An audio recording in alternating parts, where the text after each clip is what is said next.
Hello friends, welcome back to our again. अपन ने पिछली क्लास में पढ़ा था लिम्फ के बारे में, पढ़ा था लिम्फेटिक सिस्टम को स्टार्ट करा था। अपन ने देखा था कि लिम्फ बनता कैसे है, मतलब कि लिम्फ कैपिलरी फ्लूइड डायनामिक को पढ़ा था। उसके बाद में अपन ने लिम्फ को पढ़ा था, लिम्फ के कैरेक्टरिस्टिक देखे थे अपन ने, लिम्फ में क्या क्या कंपोनेंट पाए जाते हैं इनको अपन ने देखा था। आज नेक्स्ट पार्ट अपन पढ़ते हैं लिम्फेटिक कैपिलरीज। जो अपन ने नेक्स्ट पढ़ा था लिम्फेटिक वेसल्स, मैंने काफी सारे कंपोनेंट देखे थे कि अपन क्या क्या पढ़ेंगे। लिम्फ पढ़ेंगे, लिम्फेटिक वेसल्स पढ़ेंगे, लिम्फ नोड पढ़ेंगे, लिम्फोइड ऑर्गन पढ़ेंगे। तो नेक्स्ट आते हैं लिम्फेटिक वेसल्स। और लिम्फेटिक वेसल्स दो तरह की होती है, एक तो लार्ज लिम्फेटिक वेसल्स होती है और दूसरी होती है लिम्फेटिक कैपिलरी। अपन पढ़ते हैं लिम्फेटिक कैपिलरी को। तो आज स्टार्ट करते हैं, सेकंड पॉइंट है लिम्फेटिक कैपिलरी।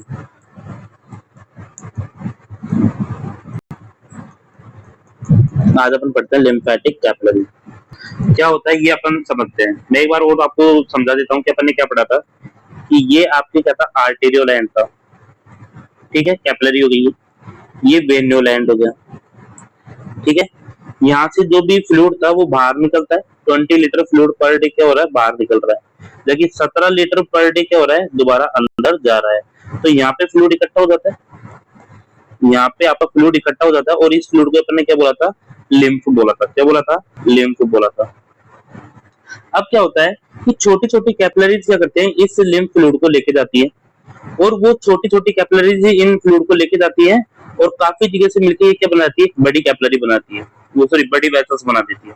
तो इनको तो अपन क्या बोलेंगे, लिम्फेटिक कैपिलरी, और इनको बोलेंगे लार्ज लिम्फेटिक वेसल्स। क्या बोलते हैं, लार्ज लिम्फेटिक वेसल्स। ये लिम्फेटिक वेसल्स है, ये बाद में आपके सब क्लेविन जो वेन होती है, कौन सी, सब क्लेविन वेन है, उसमें जुड़ जाती है, और उसके बाद ये सीधी आपकी कहाँ जाती है, हार्ट में मिक्स होती है, ठीक है। तो ये पूरी किसमें जाके मिलती है, सब क्लेविन वेन में जाके मिलती है। आगे जाके अपन आगे पढ़ेंगे पूरा। तो अपन देखेंगे काफी सारी लिम्फेटिक कैपिलरीज को अपन पढ़ेंगे कि लिम्फेटिक कैपिलरी क्या होती है ना। ओके, तो याद रखो कि लिम्फेटिक कैपिलरी कहाँ कहाँ पाई जाती है ना। तो लिखो लिम्फेटिक कैपिलरी,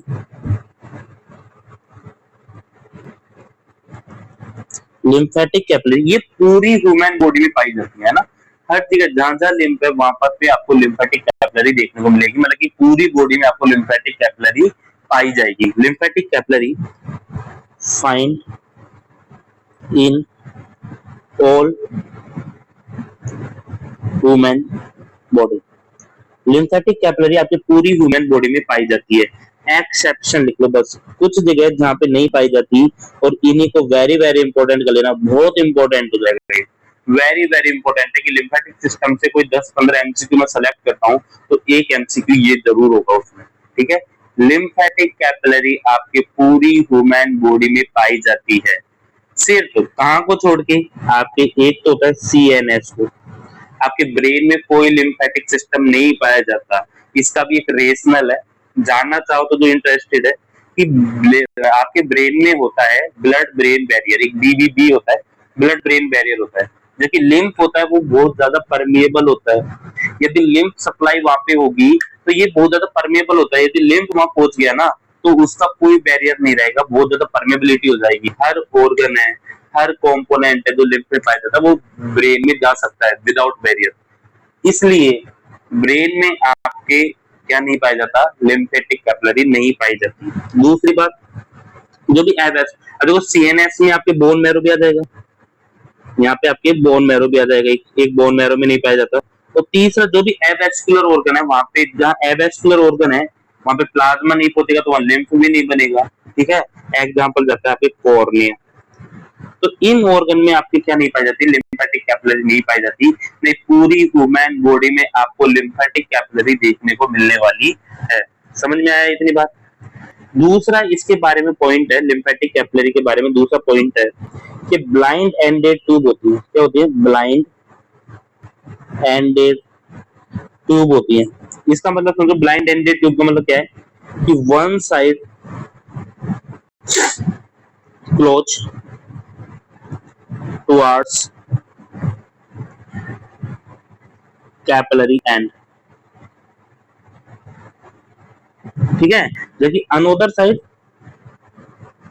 अदर हैंड या another side join with large lymphatic duct या वेसल्स। ठीक है, इसका मतलब क्या है कि जो लिम्फेटिक कैपिलरी है ना, वो क्या होते हैं, ब्लाइंड एंडेड ट्यूब होते हैं। ब्लाइंड एंडेड ट्यूब का मतलब क्या होता है, जैसे ये ट्यूब है, ये ब्लाइंड एंडेड है। देखो दो तरह की ट्यूब है, मैं दो ट्यूब बनाता हूँ। एक ट्यूब तो ये, एक तो ये ट्यूब है, और एक ट्यूब बना रहा हूं मैं ये। ठीक है, तो इसमें जो ये वाली ट्यूब है ना, ये ब्लाइंड ट्यूब है, मतलब कि एक तरफ से तो ये बंद है और एक तरफ से खुली है, जो कि ओपन ट्यूब तो दोनों तरफ से खुली हो।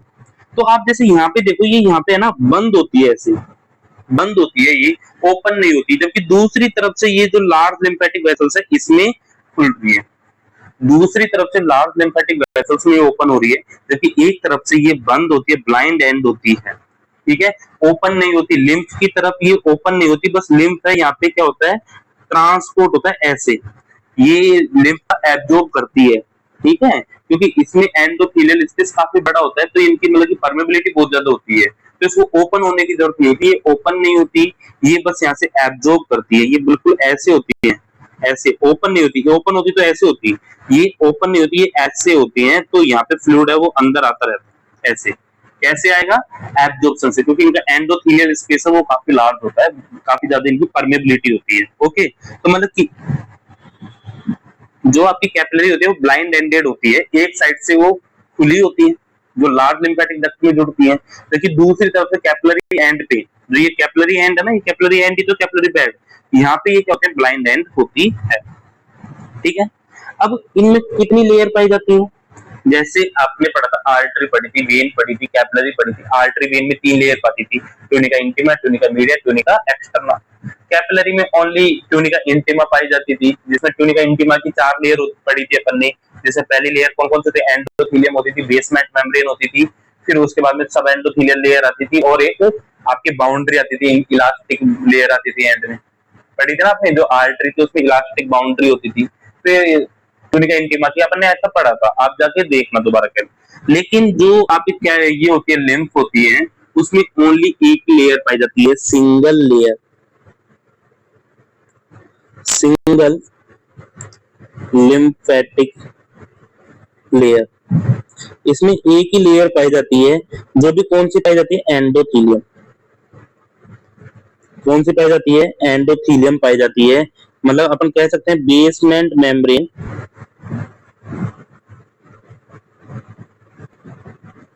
Even not well developed,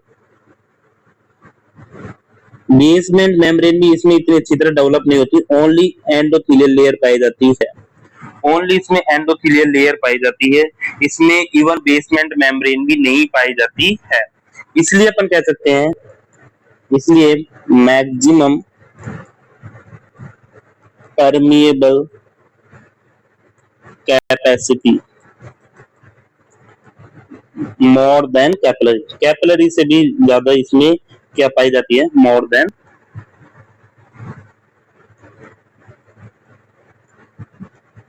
capillary.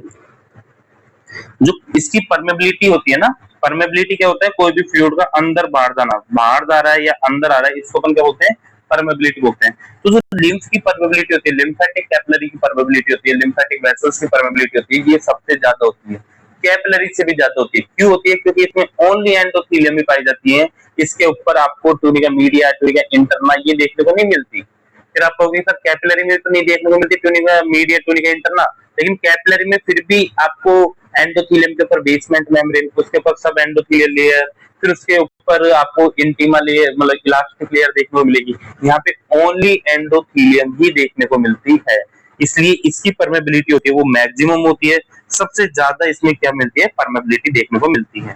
ठीक है, नेक्स्ट लाइन अपनी है कि टीनी टीनी छोटी छोटी जो आपके लिम्फेटिक कैपिलरी है वो मिलकर लार्ज लिम्फेटिक डक्ट बनाती है। टीनी टीनी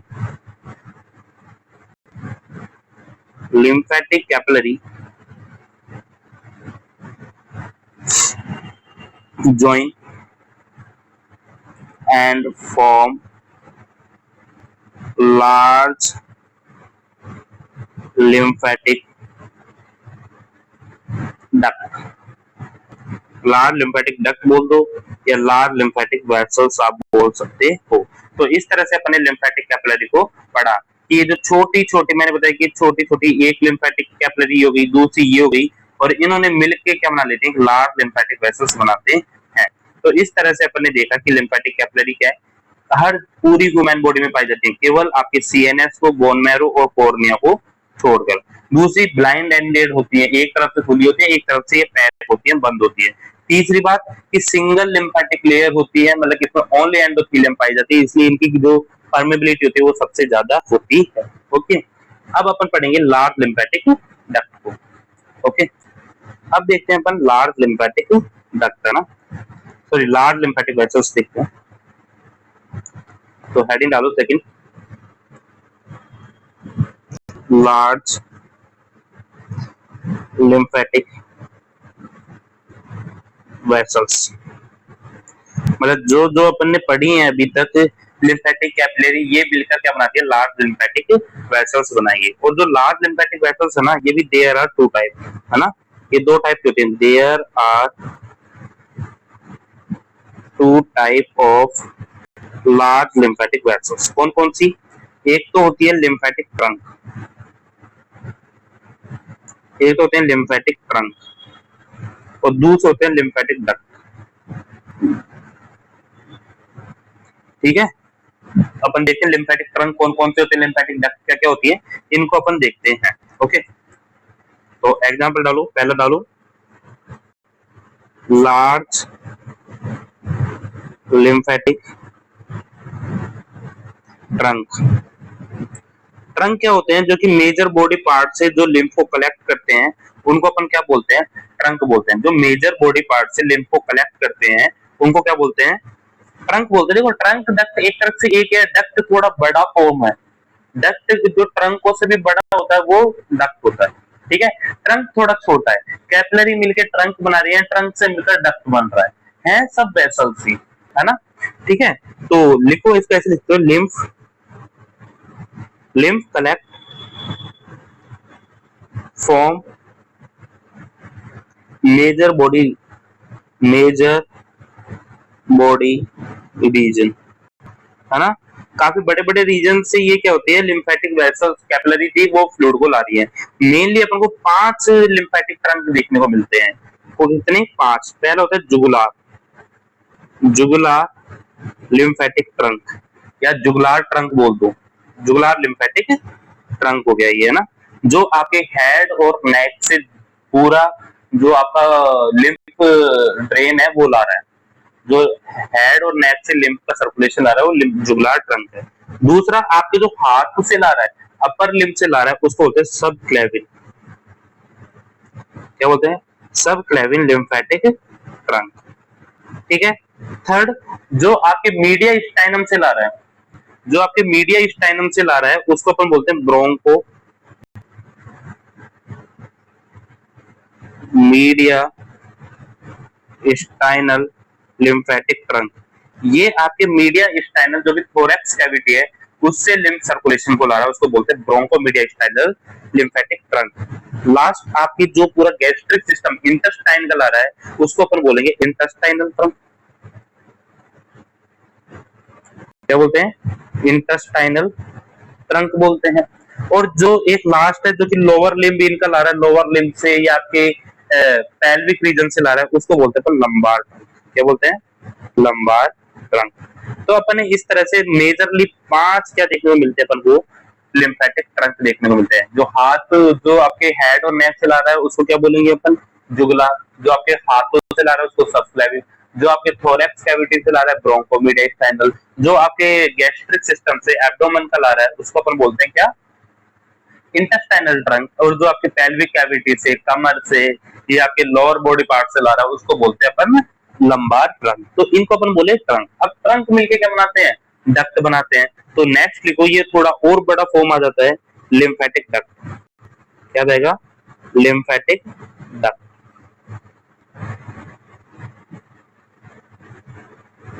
ओके, अब देखते हैं लिम्फेटिक डक्ट क्या होते हैं। तो जैसा अपन ने पढ़ा कि जो आपके लिम्फेटिक ट्रंक है, जो लिम्फेटिक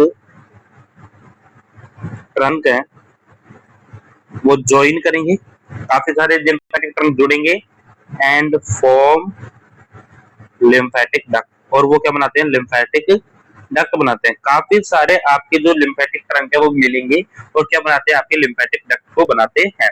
अब अपनी ह्यूमन बॉडी में देयर आर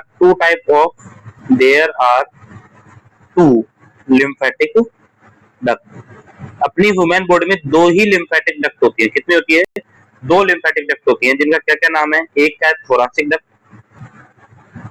थोरासिक डक्ट बोल दो या थोरासिक लिम्फेटिक डक्ट बोल दो, और दूसरा होता है राइट लिम्फेटिक डक्ट, दूसरा होता है राइट लिम्फेटिक डक्ट। एक होता है थोरासिक डक्ट और दूसरा होता है राइट लिम्फेटिक डक्ट। क्लियर, ये दो ही डक्ट होती हैं और ये दो है ना, ये एंड में पूरी बॉडी का लिम्फ कलेक्ट करती हैं और उसके बाद सब क्लेविन वेन में ड्रेन करती हैं। सब क्लेविन से ये आपके कहां चल जाता है, हार्ट में चल जाता है। मतलब अपने सिंपल पढ़ा कि सबसे पहले आपका जो लिम्फ बना था उस लिम्फ को उठाया किसने, लिम्फेटिक कैपिलरी ने। किसने उठाया, लिम्फेटिक कैपिलरी ने उनको, कैपिलरीज ने उनको उठाया। उन लिम्फेटिक कैपिलरी के बाद में ये गए किसमें, लिम्फेटिक ट्रंक में। किसमें गए, लिम्फेटिक ट्रंक में। उन लिम्फेटिक ट्रंक से मिलकर क्या बना, लिम्फेटिक डक्ट, जो दो थी, जो दो लिम्फेटिक डक्ट है वो बनी। और उन दो लिम्फेटिक डक्ट है वो किसमें जाके ओपन हुई, सब क्लेविन वेन में हुई है। सब क्लेविन वेन से क्या करती है, ये होती है हार्ट में चल जाती है। क्लियर हुई इतनी बात। तो इस तरह अपन ने ये पूरा बाईपास पढ़ा कि ऐसे जो कोई बड़े पार्टिकल जो आपके वीनस सर्कुलेशन में दोबारा नहीं जा पाते वो हार्ट में या वेन में जाते हैं, वो लिम्फेटिक सिस्टम या लिम्फेटिक सर्कुलेशन के थ्रू जाते हैं। क्लियर हुई इतनी बात। अब अपन देखेंगे जो लार्ज लिम्फेटिक डक्ट देखे अपन ने, थोरासिक डक्ट और राइट लिम्फेटिक डक्ट, इनको वन बाय वन करके पढ़ेंगे। उससे पहले एक चीज और पढ़ लेते हैं, एक और कॉमन चीज है उसको पढ़ लेते हैं कि अपन ने इससे पहले पढ़ा था कि जो लिम्फेटिक कैपिलरी होती है, कि जो लिम्फेटिक कैपिलरी है वो ओनली सिंगल लेयर होती है। उसमें लिम्फेटिक कैपिलरी में ओनली सिंगल लेयर होती है, और वो कौन सी होती है, वो होती है एंडोथेलियम। इवन बेसमेंट मेम्ब्रेन भी नहीं पाई जाती है। लेकिन बट जो लिम्फेटिक वेसल्स अपन ने पढ़ी हैं, जो ट्रंक हो गया या डक्ट हो गई, उनमें वही तीनों लेयर पाई जाती हैं। उनमें all three layer, lymphatic vessels consist all three layer, उनके अंदर पूरी तीनों लेयर पाई जाती हैं। कौन कौन सी, tunica adventitia, tunica media and tunica intima, उनके अंदर ये तीनों लेयर पाई जाती है। तीसरी बात, इनके अंदर भी क्या पाए जाते हैं, यूनिडायरेक्शनल वाल्व पाए जाते हैं। इनके अंदर भी यूनिडायरेक्शनल वाल्व पाए जाते हैं। वेरी वेरी इंपॉर्टेंट लिख दो। और ये होते हैं more prominent compare to vein, है ना। क्या काम आते हैं, to prevent back flow of lymph. देखो अपन ने पढ़ा था, और इनकी जरूरत क्या है ये भी लिख लो। इनकी जरूरत है बिकॉज लो फ्लो प्रेशर, इनके अंदर प्रेशर नहीं होता ना, उस प्रेशर ना होने की वजह से इनके अंदर यूनिडायरेक्शनल वाल्व पाए जाते हैं। आपको देखो पहले अपन ने पढ़ा कि जो लिम्फेटिक कैपिलरी होती है उनमें ओनली एंडोथेलियम पाई जाती है। उसके बाद मैंने आपको बताया कि जो लिम्फेटिक वेसल्स है उनमें वो तीनों स्ट्रक्चर पाई जाएंगी जो कि आर्टरी और वेन में पाई जाती है। तीनों लेयर पाई जाती है, चाहे ट्यूनिका इंटीमा हो, चाहे ट्यूनिका मीडिया हो, चाहे ट्यूनिका एक्सटर्नल हो। ठीक है, क्लियर। तो अपन ने पढ़ा था कि वेन में अपने एक स्ट्रक्चर पढ़ी थी कि जो वेन होती है, लॉन्ग वेन होती है, उनके अंदर यूनिडायरेक्शनल वाल्व पाए जाते हैं। पढ़ा था अपन ने। और यूनिडायरेक्शनल वाल्व का काम क्या है कि नीचे से जब ब्लड सर्कुलेशन ऊपर आता है ना, तो उनके लिए इतना प्रेशर नहीं होता, तो उनके प्रिवेंट करना होता है उनके बैक फ्लो को। ठीक है, कि ब्लड नीचे से ऊपर आ रहा है तो वो दोबारा ऊपर एक ही डायरेक्शन में बना रहे, दोबारा नीचे ना जाए। तो उसके लिए आपकी वेन होती है, उनमें क्या पाए जाते हैं, वाल्व पाए जाते हैं, यूनिडायरेक्शनल वाल्व पाए जाते हैं। ठीक है, क्या काम होता है, बैक फ्लो को प्रिवेंट करने का इनके पास काम होता है। क्लियर हुई इतनी बात। लेकिन लिम्फ के अंदर भी तो प्रेशर कम पाया जाता है, लिम्फ होते हैं उसके अंदर भी इतना प्रेशर नहीं पाया जाता। तो जो मेन वाल होते हैं ना, वेन से ज्यादा मजबूत, ज्यादा स्पेसिफिक वाल होते हैं, वो आपके लिम्फेटिक सर्कुलेशन में पाए जाते हैं।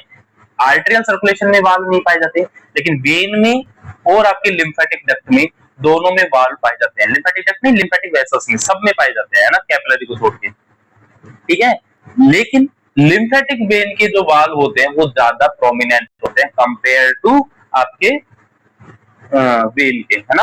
वेन से ज्यादा मजबूत, ज्यादा अच्छे, ज्यादा प्रोमिनेंट वाल आपको कहां देखने को मिलेंगे, आपके लिम्फेटिक वेसल्स में। ओके, क्योंकि जो लिम्फेटिक का सर्कुलेशन होता है इसका प्रेशर भी बहुत कम होता है, इसलिए। अब अपन एक एक करके दोनों वेसल्स को, दोनों डक्टों को पढ़ते हैं। पहली डक्ट अपन पढ़ते हैं थोरासिक डक्ट। ठीक है, थोरासिक डक्ट को पढ़ते हैं, उसके बाद में आपके राइट लिम्फेटिक डक्ट है उसको पढ़ेंगे। तो पहले डालो थोरासिक डक्ट। ओके, तो अपन थोरासिक डक्ट के बारे में अपन पढ़ रहे हैं, और अपन ने देखा कि थोरासिक डक्ट होती है ना, जो थोरासिक डक्ट के बारे में अपन पढ़ते हैं। थोरासिक डक्ट, पहली बात सुनो कि अपन इसको लिख सकते हैं कि लार्जेस्ट लिम्फेटिक वेसल्स होती है ह्यूमन बॉडी की, है ना, largest lymphatic vessels of human body. ये ह्यूमन बॉडी की लार्जेस्ट लिम्फेटिक वेसल्स होती है। लगभग इसकी जो लेंथ है अलग अलग बुकों में अलग अलग बताई जाती है, लेकिन आइडियली अपन 40 सेंटीमीटर इसकी लेंथ मानी जाती है। ये कहां कहां से कितने लिम्फेटिक ट्रंक होते हैं जहां से ये सर्कुलेशन लेके आती है, तो अपन बोलते हैं कि एक तो दोनों पैरों से, बोथ लोअर लिम्ब, दोनों लोअर लिम्ब से ये अपना क्या लेके आती है, लिम्फेटिक सर्कुलेशन लेके आती है। दोनों लोअर लिम्ब से ये लिम्फेटिक सर्कुलेशन लेके आती है। दूसरा अपन बात करते हैं पेल्विक से, है ना। नेक्स्ट किडनी, पेल्विक, किडनी, इनसे, दोनों किडनी से, दोनों पैरों से, मतलब ये जो नीचे का पोर्स है ना, जो ये मैं आपको डायग्राम में दिखाऊं, एक मिनट। तो अपन ने जैसे ये देखा, ये वाला पार्ट है, जितना भी ये वाला ग्रीन कलर का पार्ट है, ये थोरासिक डक्ट है। जितना भी ये ग्रीन वाला पार्ट है ना, ये पूरा ये वाला पार्ट है, ये थोरासिक डक्ट को कवर कर रहा है। तो ये आपके दोनों पैर, ये दोनों किडनी, यहाँ पे दोनों किडनी हो गई, ये इसी के कवर में आती हैं। ये पूरा सर्कुलेशन है वो कलेक्ट करके लिम्फेटिक डक्ट ही लेके जाती है। तीसरा आपके एब्डोमेन, एब्डोमिनल कैविटी है, उसका लिम्फ है वो भी आपके थोरासिक डक्ट के थ्रू जाता है। नेक्स्ट आपके left arm, left arm, left head and neck,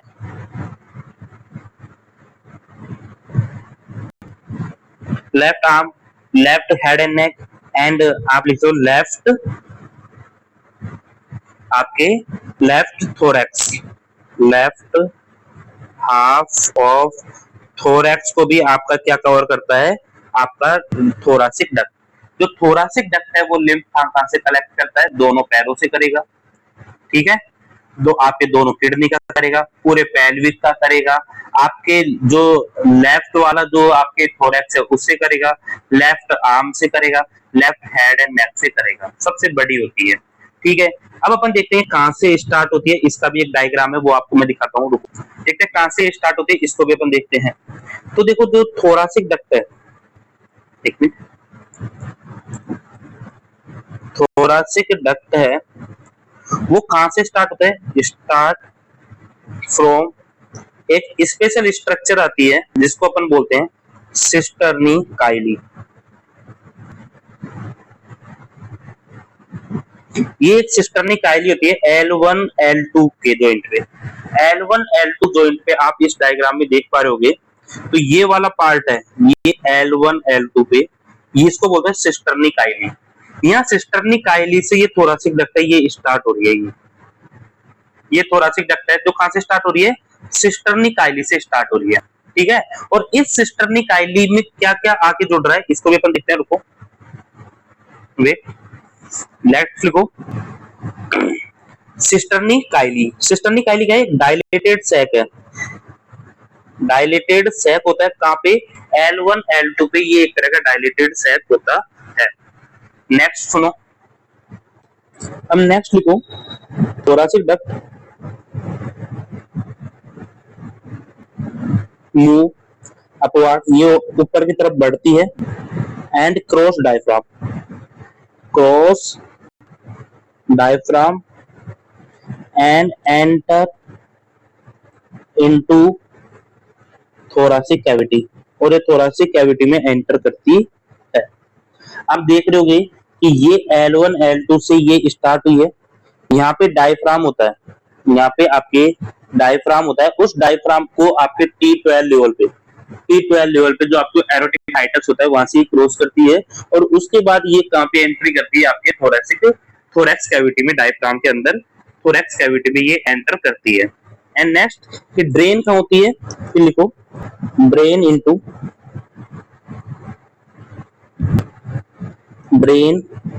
into ये कहां पे जाके ड्रेन होती है, लार्ज वेन में, लार्ज वेन मिला के सब क्लेविन वेन में ये ड्रेन होती है। कहां पे, एट जंक्शनल पॉइंट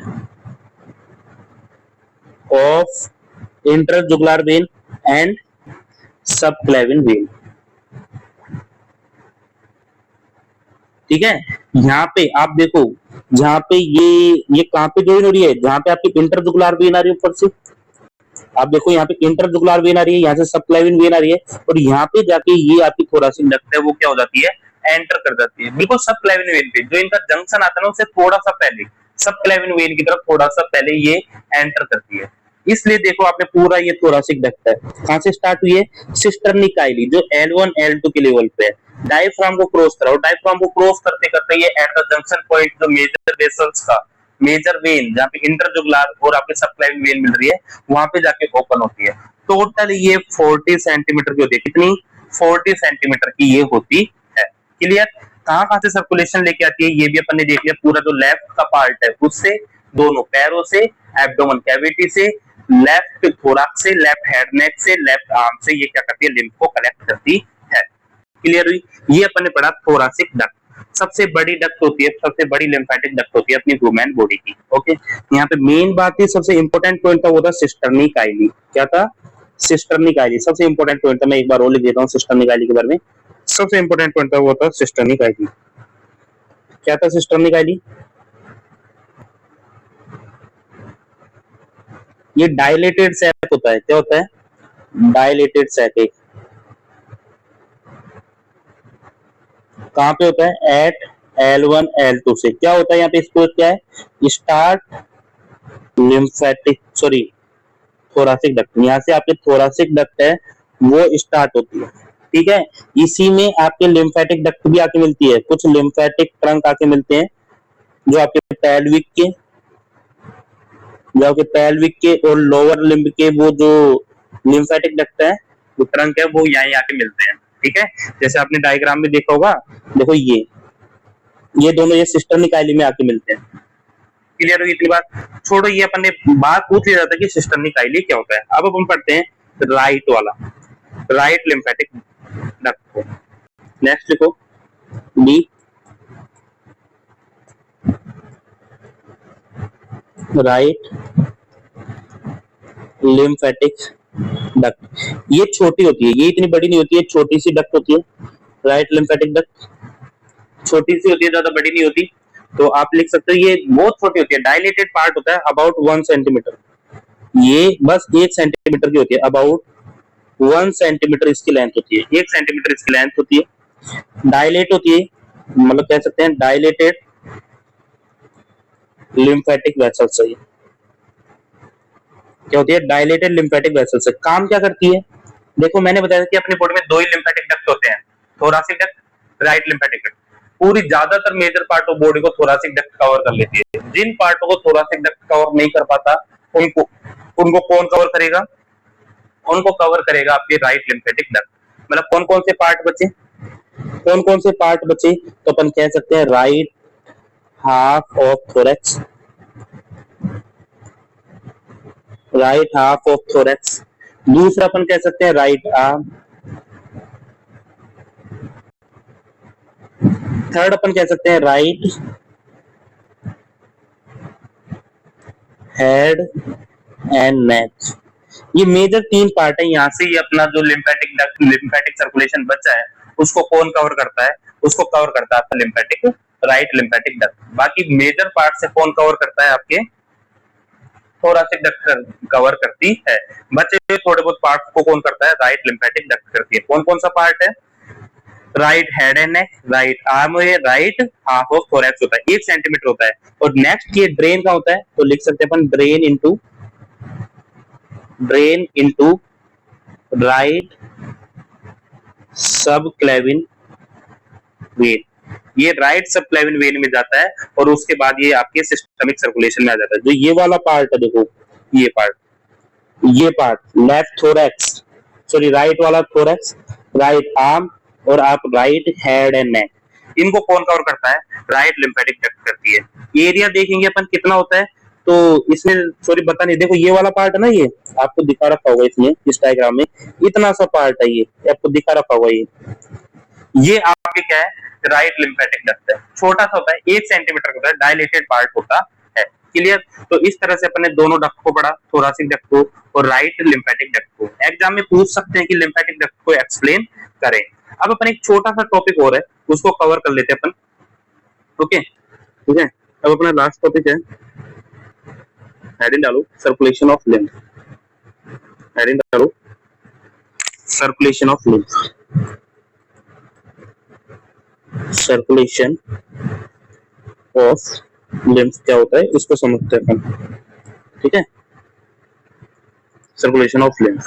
देखो आपको पता है, जिस तरह अपन ने पढ़ा था पहले वेन के बारे में, वाल्व की क्या इंपॉर्टेंस थी, पढ़ा था कि देखो मैं दोबारा समझाता हूँ कि लिखो पहले आपका ना, there are very low pressure, there are very low pressure in lymphatic flow. जो लिम्फेटिक फ्लो होता है उसमें बहुत कम प्रेशर होता है। जैसे वेन का प्रेशर अपने देखा कि 2 से 10 mm होता है, इसका प्रेशर ऑलमोस्ट बताया जाता है 0 से लेके 5 तक ही रहता है, बहुत कम होता है। ठीक है, क्यों होता है? Because absence of heart like pump. जैसे हार्ट, जो आर्टरियल सप्लाई होती है उसमें हार्ट एक फोर्स देता है, यहाँ पे फोर्स देने के लिए हार्ट की तरह कोई फंक्शन नहीं होता, पंप नहीं होता, तो इसमें फोर्स नहीं पड़ता, तो इसके अंदर बहुत कम प्रेशर रहता है। हार्ट लाइक पंप इनमें नहीं होता, इसलिए इनके अंदर प्रेशर बहुत कम होता है। तो ये सर्कुलेट कैसे होते हैं? ये आगे कैसे बढ़ेंगे? ये नीचे से ऊपर कैसे बढ़ते हैं या आगे कैसे बढ़ेंगे? इनके अंदर तो कोई पंप ही नहीं है ना। तो इसको अपन देखते हैं कि किन किन कैसे कैसे इसमें पंप पाए जाते हैं जिसके कारण ये आगे मूवमेंट करते हैं। तो इसमें 3 फिजियोलॉजिक मैकेनिज्म होती है, 3 फिजियोलॉजिकल पंपिंग मैकेनिज्म होती है। क्या होती है? 3 फिजियोलॉजिकल पंपिंग मैकेनिज्म होती है जो कि इनको आगे सर्कुलेट करती है या आगे बढ़ाने का काम करती है, पंप करने का काम करती है। कौन कौन सी होती है? पहला होता है लिम्फेटिक पंप। सबसे पहले तो आता है लिम्फेटिक पंप आता है, समझाएंगे ये क्या क्या होता है, छोटे छोटे एक एक दो दो लाइनें समझो। एक होता है लिम्फेटिक पंप होता है, दूसरा होता है आपके आर्टेरियल पंप, आर्टेरियल पंप होता है, और तीसरा जो अपन ने पहले ही पढ़ा है वो होता है आपका रेस्पिरेटरी पंप। तो ये 3 तरह के यहाँ पे क्या देखने को मिलते हैं? पंप देखने को मिलता है। तीसरा होता है रेस्पिरेटरी पंप। ओके, तो देखो लिम्फेटिक पंप क्या होता है, पहला अपन देखते हैं लिम्फेटिक पंप। लिम्फेटिक पंप, तो देखो जो लिम्फेटिक वेसल्स होती है उसकी मैंने बताया था कि 3 लेयर होती है। लिम्फेटिक वेसल्स में 3 लेयर होती है। कौन कौन सी? Tunica intima, tunica media, tunica externa. Tunica media होती है वो मसल्स वॉल होती है, स्मूथ मसल्स होती है। तो क्या होती है, जो स्मूथ मसल्स है वो कॉन्ट्रैक्शन करती है। स्मूथ मसल्स के कॉन्ट्रैक्शन करने पर वहां पे पल्स क्रिएट होती है एक तरह से लिम्फेटिक में, और उसी को अपन क्या बोलते हैं? लिम्फेटिक पंप बोलते हैं, जो कि आपके लिम्फ को आगे क्या करती है? पंप करती है ना। तो इसका यही है, द मस्कुलर वॉल, लिखो the muscular wall of lymphatic vessels contracts. उनमें क्या होता है, जो मस्कुलर वॉल होती है उनमें क्या होता है? कॉन्ट्रैक्शन होती है, जिसकी वजह से क्या होता है? रिदमिक कॉन्ट्रैक्शन होता है। रिदमिक, ये भी लिख लो, रिदमिक कॉन्ट्रैक्शन होंगे। रिदमिक कॉन्ट्रैक्शन होंगे, जिससे क्या होता है, उनकी वजह से क्या होता है, जो लिम्फ है वो मूव करते हैं, मूव फॉरवर्ड। उनकी वजह से लिम्फ है वो आगे क्या करते हैं, फॉरवर्ड मूव करते हैं। इसी को अपन क्या बोलते हैं, लिम्फेटिक पंप बोलते हैं। तो आपको समझ में आ गया कि लिम्फेटिक पंप क्या है। जो इनकी जो मस्कुलर वॉल होती है, वो मस्कुलर वॉल है वो कॉन्ट्रैक्ट करती है, और उस कॉन्ट्रैक्शन की वजह से जो लिम्फेटिक लिम्फ है वो आगे क्या करता है, बढ़ता है। इसी को अपन क्या बोलते हैं, लिम्फेटिक पंप बोलते हैं। दूसरा, सेकंड अपने पास जो पंप आता है वो होता है आर्टेरियल पंप। आर्टेरियल पंप क्या होता है, इसको समझो। आर्टेरियल पंप क्या होता है, इसको आप समझिए। आर्टेरियल पंप क्या होता है कि जैसे आपको पता है कि हर लिम्फ के बगल में जो लिम्फ होती है वो आर्टरी के अगल बगल में ही होती है ना। लिम्फ, आर्टरी, वेन एक साथ ही एक बंडल बना के रहते हैं हर जगह। ज्यादातर जगह जहाँ पे लिम्फ है वहां पे आर्टरी भी मिलेगी, वहां पे वेन भी मिलेगी। अब आपको पता है कि आर्टरी में हरदम पल्स बनती रहती है, कभी systole diastole, systole diastole pulse बनती रहती है। अब जब वो सिस्टोल होता है एकदम उसके अंदर प्रेशर बढ़ता है, तो वो बगल वाली जो आपके लिम्फ होती है उसको भी क्या करता है, प्रेशराइज करता है, उस पर भी प्रेशर डालता है, और वो भी एक तरह के पंप की तरह काम करता है। जैसे आर्टरी है, उसके अंदर सिस्टोल हुआ, उसके अंदर प्रेशर आया, तो वो प्रेशर उसके बगल वाली लिम्फ पे भी पड़ता है, लिम्फ पे भी वो प्रेशर डालता है। ठीक है, जैसे ये आर्टरी है, फॉर एग्जाम्पल समझाऊं, ये आपकी आर्टरी है और यहीं पे आपकी लिम्फ बह रही है।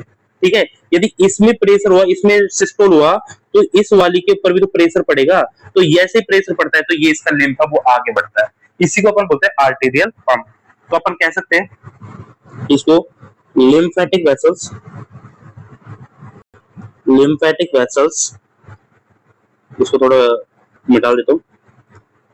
लिम्फेटिक वेसल्स compressed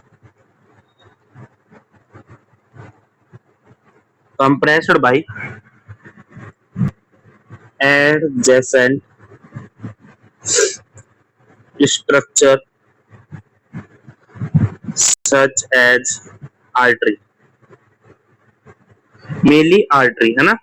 उससे क्या होता है कि इनमें कॉन्ट्रैक्शन होता है, आर्टरी में क्या होता है, पल्सेशन होते हैं।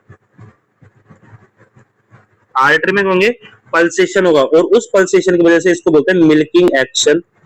मैं दोबारा लिख देता हूँ कि इन पल्सेशन की वजह से जो प्रेशर पड़ता है उसको अपन बोलते हैं milking action of artery,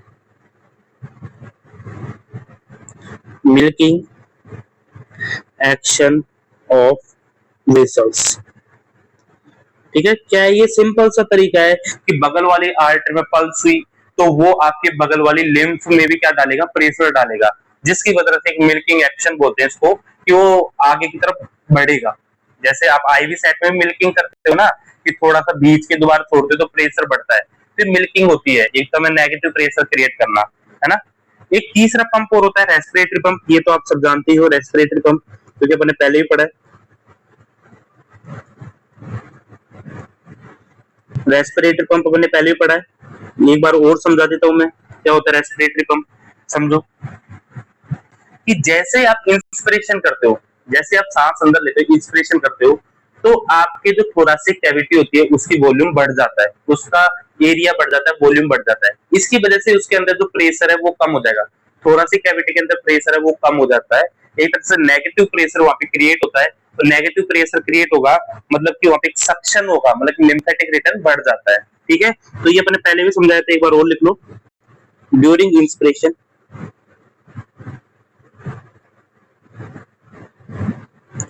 during inspiration increase intrathoracic volume, intrathoracic volume में वो क्या होता है, इंक्रीज होता है। उसकी वजह से क्या होगा, डिक्रीज इंट्राथोरासिक प्रेशर, ये प्योर फिजिक्स है। इंट्राथोरासिक प्रेशर यहाँ पे क्या होगा, कम होगा, और इंट्राथोरासिक प्रेशर कम होगा मतलब कि वहां पे नेगेटिव प्रेशर क्रिएट होगा, नेगेटिव सक्शन प्रेशर होगा, नेगेटिव सक्शन प्रेशर वहां पे क्रिएट होगा, जिसकी वजह से क्या होगा, इंक्रीज हो जाएगा क्या, लिम्फेटिक, लिम्फेटिक जो रिटर्न है वो वहां पे क्या हो जाएगा, इंक्रीज हो जाएगा। तो ये तीन एक्शन होते हैं, मैंने आपको समझा दिया थोड़ा थोड़ा कि लिम्फेटिक रिटर्न के लिए तीन एक्शन काम आते हैं। लिम्फेटिक पंप जो कि क्या होता है, लिम्फ वेसल्स की जो वॉल है वो क्रिएट करेंगी, दूसरा आर्टेरियल पंप, जो आसपास की आर्टरी वो प्रेशर डालती है, मिल्किंग करती है।